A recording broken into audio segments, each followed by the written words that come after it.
So here we have the poor sap who apparently doesn't know how to drive a car and wrapped it around a pole. So can I ask you a few questions about this wrecked M2? Yeah, go ahead. I'd love to share my story on this car. So how did the crash happen? Well, tires are a little bit low on tread, and I came around a corner a little bit too quick. Back end came out, which would have been fine, except the back end then caught and flipped me around the other direction into a, 20-foot concrete pole. Do you think this is repairable, and are you gonna do anything to this car? If it is repairable, there could be some really amazing modifications coming to it eventually. I hope it is not repairable though. I certainly do not want this repaired.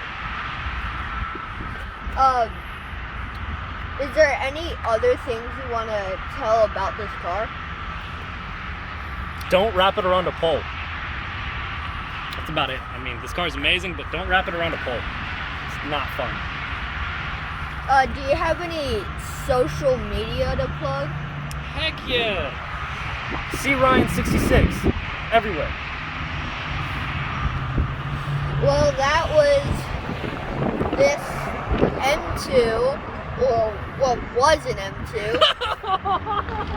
And dang, man, you gotta do me like that at the end of the video. What was an M2? Oh man, look, the badging isn't even here. There's no badging, this isn't an M2. Anyway, we'll see you in the next video. Tell us if you think in the comments down below, do you think this is repairable, and do you think he should do any modifications to it, maybe a wide body possibly? Subscribe if you haven't already, like this video, and we'll see you in the next one.